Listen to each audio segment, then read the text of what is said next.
Humildade, amor e gratidão são três elementos essenciais do verdadeiro Evangelho. O ensino bíblico a respeito da eleição promove esses três elementos. A graça discriminativa certamente ocasiona a humildade. Todos os homens estão igualmente arruinados. Os pecadores não são salvos porque merecem, porém, tão somente pela misericordiosa escolha soberana de Deus. Daí ninguém tem razão alguma para orgulhar-se. A salvação não vem das obras, para que ninguém se glorie, diz Efésios 2:9. Por isso, a graça discriminativa torna os crentes humildes, os eleitos humildes. Eles são obrigados a reconhecer que não têm mais direito de ser salvo do que o maior miserável que já está no inferno. E como Paulo escreve, quem te diferencia? E que tens tu que não tenhas recebido? E se o recebeste, por que te glorias como se não houvesse recebido? 1 Coríntios 4, 7. Além disso, a eleição dos filhos de Deus cria neles um grande amor para com Ele. Quando eles tomam consciência das bênçãos da salvação que Deus graciosamente lhes deu, ainda que não a merecessem mais do que quaisquer outros homens, hão de ficar cheios de amor e admiração. Deus podia, com justiça, tê-los mandado para o inferno, mas ao invés disso, os elevou para o céu. Não deverão eles amá-lo por isso, mais do que qualquer outra coisa? E esse amor se expressará por meio de gratidão. Se Deus fez tanto por nós, sem que o merecêssemos, não deveríamos nós entregar totalmente a Ele um serviço de gratidão?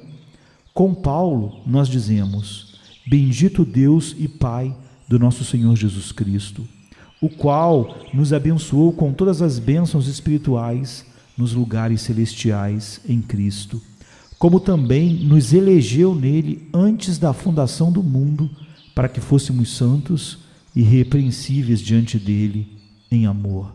Efésios 1, 3 a 4. Humildade para com os nossos semelhantes, amor e gratidão para com Deus, são esses os frutos de uma compreensão da graça discriminativa de Deus. A eleição, portanto, nos influencia para nos tornar melhores e mais santos, ao nos levar a amarmos cada vez mais profundamente o Deus que nos salvou soberanamente. Ao mesmo tempo, por mais cheia de auxílio que esta verdade possa parecer àqueles que já são crentes, será que ela não vai desencorajar os que ainda não são? Os que buscam tornar-se cristãos poderão arguir: se eu não estiver entre os eleitos de Deus, então não importa enquanto eu deseje ser salvo, pois jamais o serei. Esse pode parecer um argumento plausível, mas na verdade é um grande erro. Deixe-me ilustrar o que quero dizer. Suponhamos que um alimento é repentinamente apresentado a um homem faminto. Teria sentido ele dizer: não sei se Deus pretende que eu seja alimentado por este determinado alimento, por isso, não importa o quanto eu deseje, não posso comê-lo. Não seria muito mais sensato dizer: tenho um forte apetite. O alimento é um meio de satisfazer o meu apetite, portanto, eu comerei este alimento. Ora, Cristo é o pão da vida, o alimento das nossas almas. Este alimento celestial é provido pela graça oferecida no Evangelho e livremente apresentado a todos os que têm fome, sem exceção. Que teria de fazer então o pecador espiritualmente despertado, senão, sendo habilitado pelo Senhor, tomar, comer e viver para sempre? Os pecadores não são encorajados a crer em Jesus em troca de saberem que são eleitos. Não, as novas da misericórdia de Deus são dirigidas aos pecadores considerados como prontos para perecerem. Todos, sem exceção, que conhecem sua situação perigosa e sentem sua incapacidade, são convidados, sem demora, a aceitarem as bênçãos espirituais antes mesmo de pensarem a respeito da sua eleição. Assim, esta verdade não deve aterrorizar um despertado ou qualquer pessoa que tenha consciência do seu pecado. Os que estão indiferentes a respeito de suas almas ou têm elevada opinião sobre sua própria bondade, de qualquer maneira, jamais se incomodarão com a eleição, se são eleitos ou não. No entanto, não poderia alguém dizer: se eu estou entre os eleitos, então necessariamente serei salvo, não importa como eu me comporte. Por acaso, este ensino das Escrituras referente à graça discriminativa não encoraja o crente a viver descuidadamente? Às vezes, você pode encontrar pessoas que dizem crer na eleição e cujas vidas são cheias de impiedade. Tais pessoas, porém, estão enganando a si mesmas. A eleição não significa meramente que um certo número de pessoas irá seguramente para o céu. A razão da eleição é que o povo de Deus fosse santo e irrepreensível diante dele, como está em Efésios 1:4. Ou seja, a eleição significa que um certo número de santos alcançará o céu. Deus não indicou apenas o lugar, o céu, para onde os eleitos irão, porém, mostrou também o caminho pelo qual eles chegarão lá. Paulo escreve: devemos sempre dar graças a Deus por vos ter elegido desde o princípio para a salvação, pela santificação do Espírito e fé na verdade. 2 Tessalonicenses 2:13. Assim, uma parte essencial da experiência espiritual dos eleitos deve ser a santificação e a fé na verdade. Onde esses elementos não estiverem presentes, não há eleição. Há um outro argumento semelhante a este último, o qual se costuma apresentar contra a verdade da eleição. É o seguinte: qual é a utilidade da pregação, da oração e da autonegação? Se os eleitos já estão certamente escolhidos, não há necessidade dessas coisas. A resposta a esse argumento é a mesma que damos ao argumento anterior, ou seja, Deus usa deliberadamente a pregação, a oração e a autonegação para efetuar aquele viver santo para o qual ele escolheu o seu povo. Posso mostrar o absurdo desse argumento por meio de uma ilustração. Vamos concordar que há um Deus que governa todos os nossos negócios humanos por sua providência. Se ele planejou tudo aquilo que fará, então a objeção de que se alguém é eleito, esse alguém não precisa ser santo, também se aplica a todos os negócios da vida diária.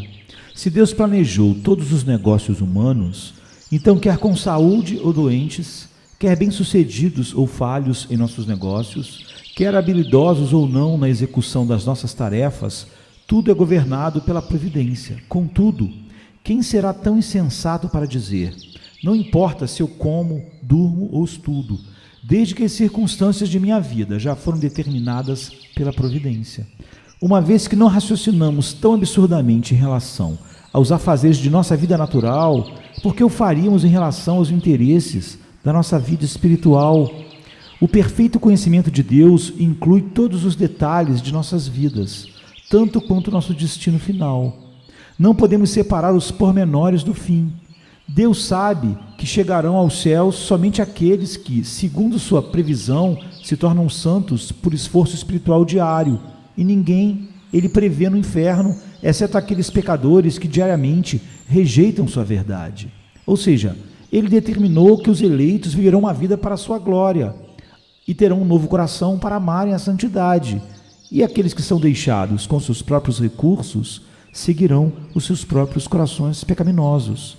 Alguns, porém, acrescentam o argumento: este ensino torna Deus injusto, desde que ele é misericordioso para com alguns e não para com todos.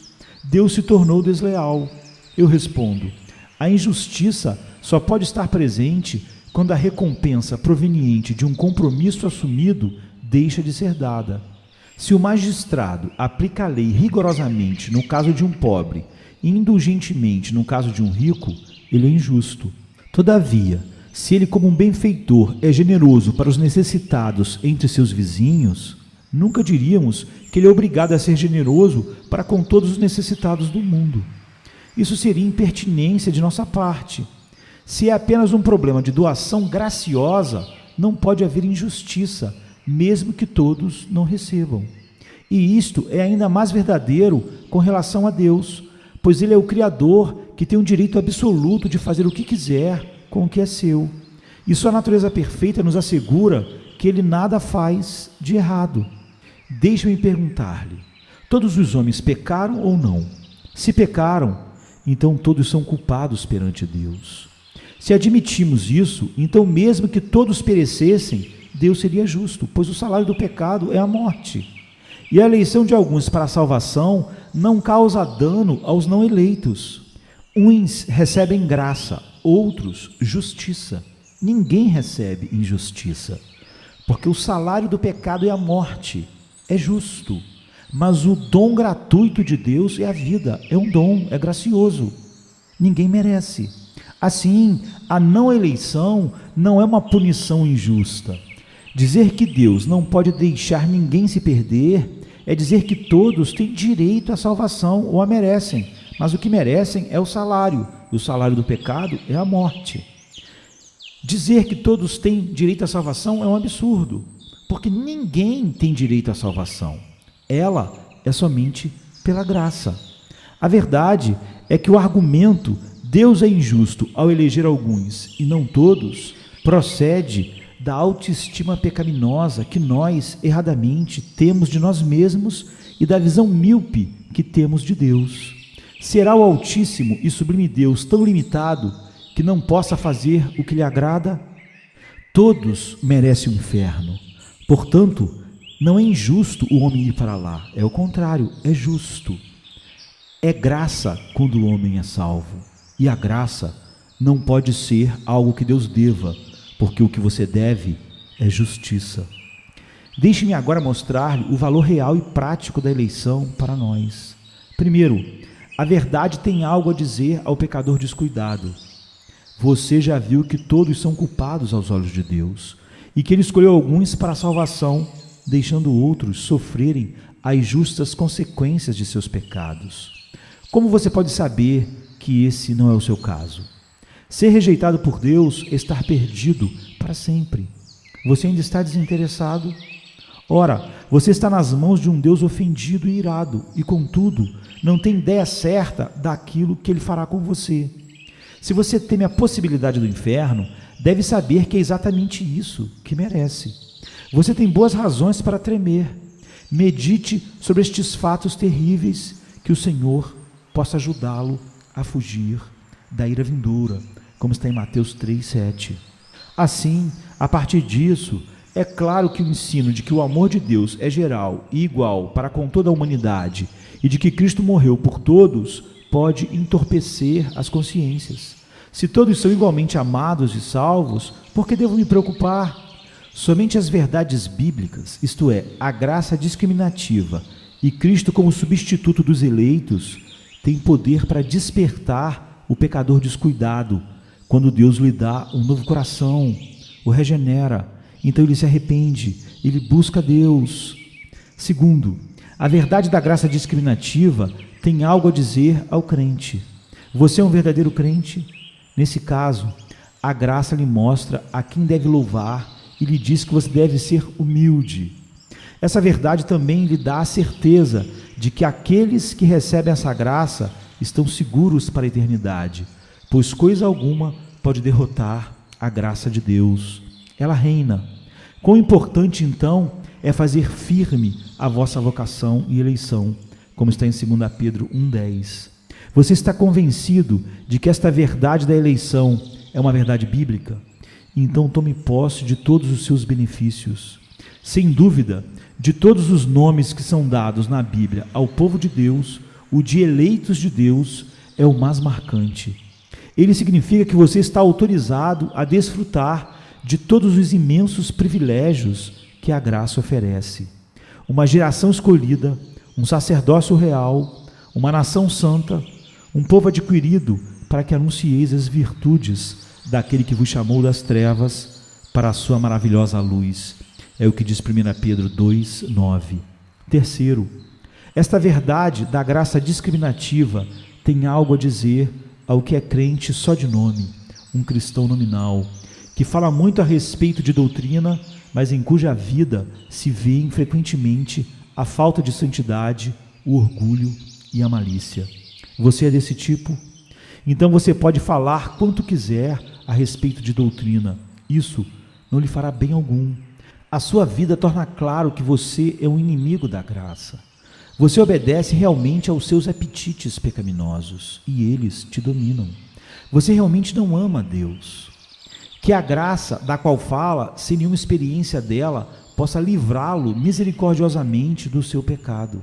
Seria difícil encontrar um caso mais deplorável do que o de uma pessoa que finge conhecer aquilo que realmente não experimenta.